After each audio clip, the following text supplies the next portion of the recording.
You have no idea how many. You have no idea what's coming. We smell Christian blood. We are waiting for our day.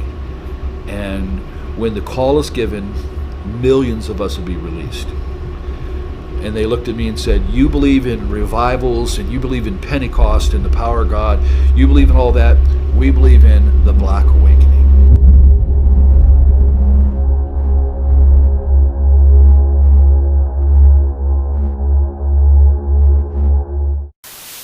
So I look at you or I look here? It's up to you. Okay. So, all right. What is the Black Awakening? It's related to the red horse prophecy in Revelation. It's related to 2 Thessalonians 2 when it says about the day of the Lord, the parousia. That day will not occur until the apocalypse of the Antichrist and the apostasia, the word rebellion or revolt. That's all really defined in the prophecy of the red horse. But here's where the term came from and why I used it purposely. When I started dealing with ritually abused individuals, and then we dealt with military-oriented, highly trained, programmed shooters and assassins inside of them. When we began to deal with them, I dealt with someone from Fort Bragg for quite a while and a few others. We're sitting in a lake, Conneaut Lake. They reached over and ripped open my shirt to see if I was wired, if I was wiring and recording them. And they were the most sophisticated satanic warrior type person. They knew 5-6 languages. They knew the ancient twilight languages. They knew how to conjure. They knew how to use Belteshazzar, Okwam, all these old Pictish languages of the Druids to summon. They are the real Luciferian. They've been through many human sacrificial things. So they sat there to tell me some of those things, what they've been involved with, how they sacrifice a human. I'm listening to all this stuff from them. And then they said to me, you have no idea, Russ, how many of us there are out there, how many satanic they use the term chosen ones. You have no idea how many. You have no idea what's coming. We smell Christian blood. We are waiting for our day, and when the call is given, millions of us will be released. And they looked at me and said, you believe in revivals and you believe in Pentecost and the power of God. You believe in all that. We believe in the Black Awakening, a multi-continental release of power to activate the program demonized, where they've weaponized the demonic powers to these super soldiers. Are they waiting for a specific time to unleash their power? Yeah, they are, because they have to do it at the moment the Antichrist is, like you read in 2 Thessalonians 2, that it's caught the echo, the restrainer is holding back the apocalypse of the Antichrist, the unveiling in his movement. So right now he's held restrained. Soon as he who restrains is removed, soon as that occurs, we have White Horse, the release of the Antichrist. Instantly, we have the release of the red. It says the whole earth. Arenate, peace is taken from the whole earth, and all of a sudden, it doesn't give the details, but all of a sudden, on a global scale, people are released to begin to, and the Greek word is sphadzo, slaughter, begin to slaughter people. It's used of animal ritual butchery to begin to slaughter individuals. That's exactly how they defined it to me back in the 90s. And we've heard this again and again and again. So that scenario fits the Masonic version of Chaos Before a New Order. It fits Father Meridon from the Cathedral of the Black Goat, his book, The Devil's Bible. It fits that scenario too. So some of the oldest, darkest occultists, the idea of chaos first, a collapsing of everything so that a new order can rise, that's all by design. And we've been given the heads up in prophecy, but all prophecy has boots on the ground. It'll all eventually happen.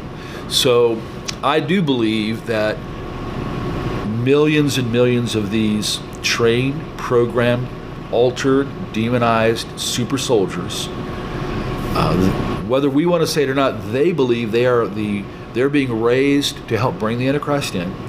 When I was in England just a few months ago, their top guy that deals with SRA, Wilfred Wong, 25 years. So first time I meet him, I pull him aside and I said, listen, you've been doing this 25 years, yeah? I said, you know all about programming and demons, all that? Yes. I said, I looked right at him and I said, Wilfred, why are they here in England? Instantly, he said, they are here to collapse our government. They are here to help bring in and usher in the Antichrist and a new order. He didn't know me. He already knew. That's true in Germany when we were in Germany, when we went to Wedelsberg Castle. That's true in Poland when we went there. That's true in Switzerland. It's true in Canada. So when we talk about our research in 38 years worldwide, there may be well over 100 million generations of them. And if even half, or even if 10% were intact, like say the United States, remember the shooter in Vegas? Look what he did. Look what that guy did. Okay, notice what would happen if 10,000 of them, or like Colorado Holmes, or like Jared in Arizona, what if 10,000 of them were released in 1 week? That's their plot and plan, and biblical prophecies ahead of that to say here is what is going to happen, and from that a global monetary collapse, and from that's all that chaos is coming. So Revelation 13, a whole new order with the Antichrist can come. Wow. Scary stuff. Yeah, can be. It's scary for the world. For us, yeah. We know no matter what. We're Yeah, emboldened with the Holy Spirit. Yeah. So next question. This is a two-part question. First part: does SRA exist, and if so, how prevalent is it in society today? Yeah, satanic ritual abuse, and I could say it this way, it not only exists, satanic ritual abuse is inseparably connected to multiple personality disorder. All of society knows since the late 70s, and even DSM-3, DSM-4, those are the diagnostic manuals for psychology. They all know that all of a sudden, multiplicity started showing up everywhere. They call it DID now. So the secular world, they're registering, millions coming in for diagnosis on that. Now, they don't know how to handle the satanic side. So I'm going to tell you just straight out, after 38 years of dealing with it, not only is SRA real here in the United States, that there are millions of victims by design, that there's now generations of them. We deal with 65 and 70-year-olds. They're the first generation. Then we go to 40-year-olds and 20-year-olds. I got 8-year-olds and 12-year-olds we're dealing with. Because if you don't stop this somewhere, they do it to the next generation. That's by design. That's the way it's supposed to be for them. So, but it occurs in selection. It's generational. It caused and it's simply to say that they bring a lot of trauma to the child to cause split in personality, so that they can demonize and or begin to program. You're going to be a witch. You're going to be a conjurer. You're going to be a program shooter. All kinds of these things happen. And then they're raised in that system, and they're raised to keep all of that hidden down and just have kind of little Joey up or little Sally up, and they may not know until they're 15, 16, they may not know what's inside them till later on. But millions have already showed up at psych wards all across America since the late 70s to this day. We look at a child and automatically we're going to protect them, save them, guard them, whatever it takes. They look at a child, they'd eat it alive, they'd destroy it, they'd torture it. You got to remember, that's their nature. And so if they could show more of their nature to a defenseless child, they love that. That's why some rituals are called demon revels or satanic revels. The younger the child, here's exactly what dark undergrounders have said to me, the younger the better, and we never kill them right away. We prolong the torture. Why? Because we have to raise the energies, the terror, the fear, and then little by little letting some blood out, because blood is and all that torment, it's like, think in terms of rats and garbage. Smelly old garbage draws the rats. A ritual with all that torture, with all that pain, ultimately prescribed by the demons in the first place, it draws them. And once they begin to open the blood gate, that's what they attach to in the context ritual. Then when a child or a human is killed, that's when the demons are released to the practitioners. So it's all about their unsatiable hatred of God, anything they can do to harm humanity, harm innocence as an attack on God in a sense, There's no question. In their nature, they don't shed a tear. They don't have any mercy. So they'll harm, and they love that as part of the entrance to come into the side. Here's the other side of it. We've been to Canada, Scotland, Geneva, Switzerland, Germany, Poland. They're all over there. We just got back from Scotland, UK, and we met one of the guys there, one of the leaders in the whole nation on the subject, and same issue. It stems from the original Nazis creating a master race. Wherever the Nazis went in the early 50s, rat lines all around the planet, wherever you see them going to escape, then you see the rise of SRA. So we need to rename this. SRA that's the tools to hammer this in and to augment these people and to bring the demonization and to create them. But really it is part of the master race development that started back in the late 30s, and Himmler's goal was to create 200 million of them. That was his stated goal. This is kind of a continuation of a previous video. I thought I would go ahead and tell you the whole story of the time I met an MK Ultra trainer. So I was a preacher at a pretty large church. A woman came to our church, wanted to get involved in the church, but a weird thing happened. The bishop in charge kind of snubbed her and wouldn't let her get involved in the church, which is kind of uncharacteristic for him. So I asked him about it. He was pretty cryptic about why, and he actually did tell me that it was because he felt like she had mental issues and he couldn't go into it. So I didn't think anything more of it. A couple weeks later, I was at a big seminar with a bunch of clergy. It was open to anyone who paid the fee to get into it, but it was primarily a clergy convention, a series of seminars, multiple day thing. So like on day one, I encountered this woman in the lobby. She came up to me and wanted to tell me why she was not part of our church and what had happened with her and the pastor. So I was curious and I gave her a listen. And the story that she told me was mind-boggling. It was beyond belief, and I could see totally why the pastor would think she was crazy. So I went ahead and gave her the time kind of out of morbid curiosity. And, you know, at the end of this 4 hours I spent with this woman, I decided if she was crazy, she was the most special kind of crazy I'd ever seen. That her craziness was so detailed and in-depth that honestly it made me believe her story, even though it was totally unbelievable. And since then, I have stayed away from the topic of MK Ultra because, and even the Illuminati and a lot of this stuff I don't delve too deeply into because it does sound so crazy. But let me just tell you, as best I can remember, the story this woman told me. So she claims to have been born in the Illuminati from a Illuminati Bavarian family who can trace their origins all the way back to the beginning of the Bavaria version of the Illuminati, which is the ones that are supposed to be, you know, at the Grove and, you know, supposed to be the Bilderbergers and all of this. So she claims that she had a relatively normal childhood, although she was raised mostly by other people because they were very wealthy, and that she had gone to, really off to parochial school or whatever, not parochial school, but private school, and that she didn't live at home and didn't know her parents much until she was 13. When she was 13, she was taken, she says, to Rome, where they walked through a series of catacombs under the city and hallways and passageways underground until they ended up in an Illuminati room, like a cathedral or a satanic church. And she claims that the Illuminati are Satanists, that this is all about Satanism. And what she described was a big, giant, round area with 13 thrones encircling this area. And the 13th throne was empty.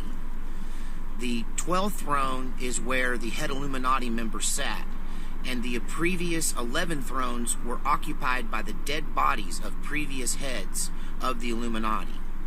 So he was, in her telling, she said that we were at the end of time, and that this was the final. This Illuminati who was in charge now, head Illuminati guy, whatever, the head guy. I can't remember what she called him.